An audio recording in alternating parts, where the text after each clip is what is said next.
দর্শক, আবারও খুলনা প্রেসের লাইভে যুক্ত হলাম। আপনারা দুপুরের পর থেকে শুনেছেন যে খুলনা ফুলতলায় এক গৃহবধূকে জবাই করে হত্যা করা হয়েছে। সেই লাশটি এইমাত্র খুলনা মেডিকেল কলেজ হাসপাতালের মর্গে এসে পৌঁছেছে। আমরা দেখতে পাচ্ছি সেই লাশটি এসেছে। এই যে আপনারা দেখছেন খুলনা প্রেসের লাইভের মাধ্যমে ফুলতলায় যে গৃহবধূকে জবাই করে হত্যা করা হয়েছিল তার লাশটি কিন্তু এইমাত্র খুলনা মেডিকেল কলেজ হাসপাতালের মর্গে এসেছে। এবং এই হত্যার সাথে জড়িত সন্দেহ কিন্তু এক যুবককে কিন্তু আটক করেছে ফুলতলা থানা পুলিশ। যে বাড়িতে এই গৃহবধূকে জবাই করে হত্যা করা হয়েছিল সেই বাড়ির ছাদের ট্যাঙ্কির ভিতর থেকে কিন্তু এক যুবককে কিন্তু আটক করা হয়েছে। সেই যুবক কিন্তু বর্তমানে ফুলতলা থানায় রয়েছে। আমরা যতটুকু জানতে পেরেছি যে এই নিহত যিনি হয়েছেন তার স্বামীর বন্ধু ছিল যে যুবককে আটক করা হয়েছে, যে যুবক এই মহিলাকে মেরেছে। আমরা যতটুকু জানতে পেরেছি চুমকিকে নাকি খুব পছন্দ করতেন। আপনারা দেখছেন সরাসরি খুলনা প্রেসের মাধ্যমে।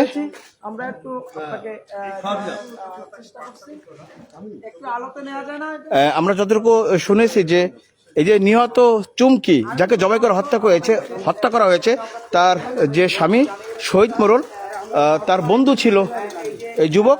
সে চুমকিকে পছন্দ করতো, কিন্তু চুমকি অতটা পছন্দ করতো না এবং তার ঘরে কিন্তু কয়েকদিন যাবত যাতায়াত ছিল।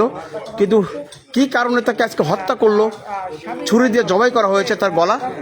আমরা যতটুকু দেখেছি তার গলা যেভাবে জবাই করা হয়েছে আসলে ওইটা সরাসরি দেখানো যায় না, বিধায় কিন্তু আমরা দেখাতে পারছি না।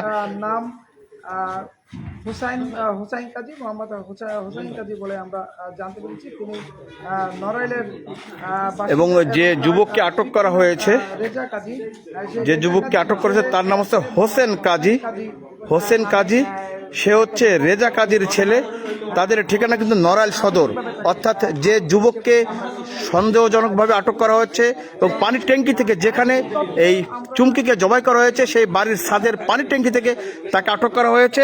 তার নাম হচ্ছে হোসেন কাজী, পিতার নাম হচ্ছে রেজা কাজী, নড়াইল সদর থানা বাড়ি। সে কিন্তু আটক রয়েছে।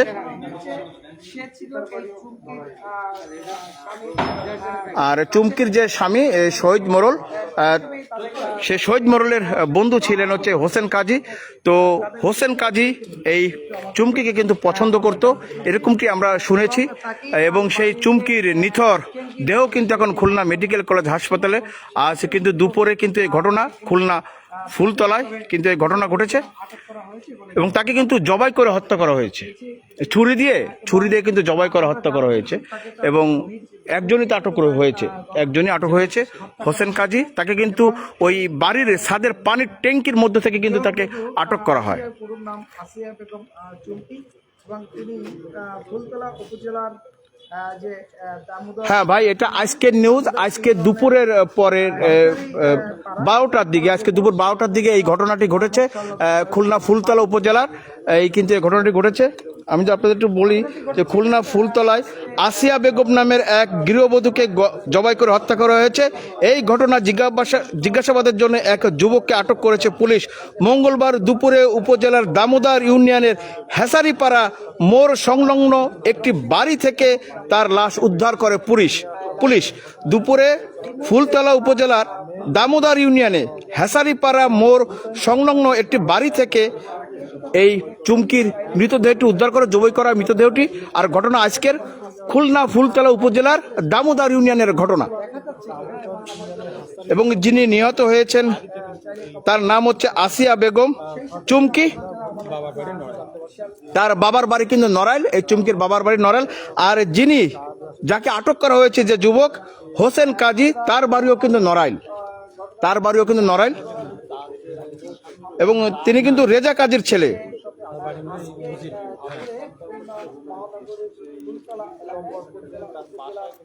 এবং আমরা যতটুকু জানতে পেরেছি এই শহীদ মোড়ল, এর স্বামীর নাম তো শহীদ মোড়লের বন্ধু হয় এই যে হোসেন কাজী।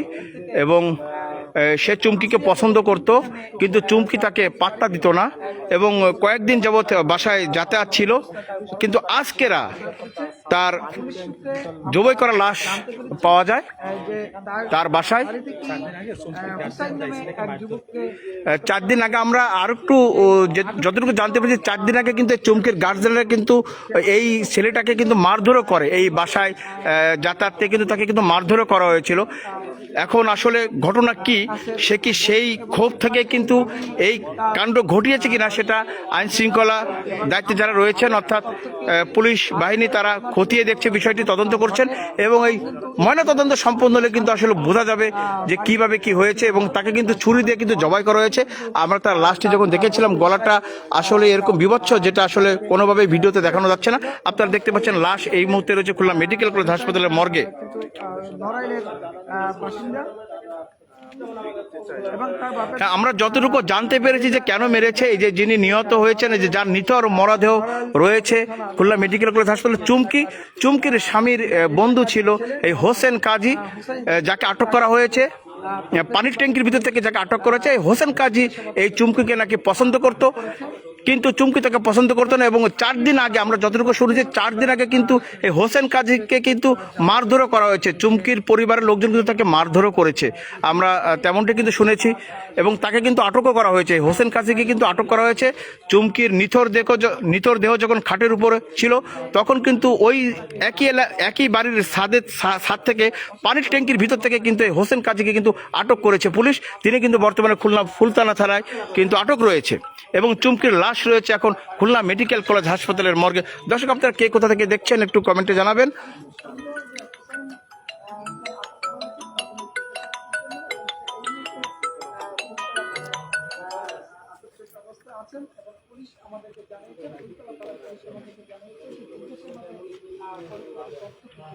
দর্শক, আমরা যতটুকু জানতে পেরেছি যে এই চুমকির স্বামীর বন্ধু যে এই হোসেন কাজী, সে চুমকিকে পছন্দ করত এবং তার বাসায় কিন্তু কয়েকদিন যাতায়াত হয়েছে। এতে কিন্তু চুমকির পরিবারের লোকরা অসন্তুষ্ট ছিলেন এবং তাকে কিন্তু 4-5 দিন আগে কিন্তু একবার মারধরও করা হয়েছে। ঠিক তার পরে কিন্তু আজকে এই ঘটনা, এই হত্যাকাণ্ডের ঘটনা, এবং চুমকিকে কিন্তু জবাই করে হত্যা করা হয়েছে। আমি আপনাদের খুলনা প্রেসের মাধ্যমে খুলনা মেডিকেল কলেজ হাসপাতালের মর্গ থেকে সরাসরি দেখাচ্ছিলাম যে আজকে খুলনা ফুলতলা উপজেলায় দামোদর ইউনিয়নে যে এক গৃহবধূকে জবাই করে হত্যা করা হয়েছে, সেই লাশটি এইমাত্র এসে পৌঁছালো খুলনা মেডিকেল কলেজ হাসপাতালের মর্গে।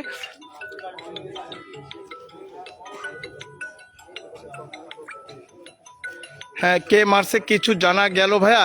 আমরা যতটুকু শুনেছি যে নিহত চুমকি তার স্বামীর যিনি বন্ধু ছিলেন, তাকে কিন্তু ইতিমধ্যে আটক করা হয়েছে এবং তাকে কিন্তু ছাদের পানির ট্যাঙ্কির মধ্য থেকে কিন্তু আটক করা হয়েছে হোসেন কাজীর, যার নাম বাড়ি হচ্ছে নড়াইল।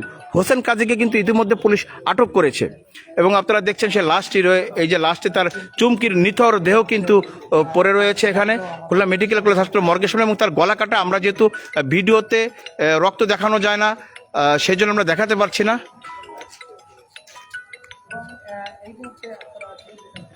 হ্যাঁ, ঘটনাটি ঘটেছে খুলনা ফুলতলা উপজেলার দামোদর ইউনিয়নে।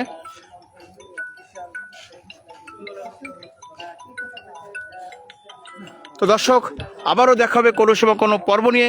সেই পর্যন্ত সবাই ভালো থাকবেন, সুস্থ থাকবেন, নিরাপদে থাকবেন। আল্লাহ হাফেজ। আরেকটি ঘটনা আমি এই ঘটনা জানিয়ে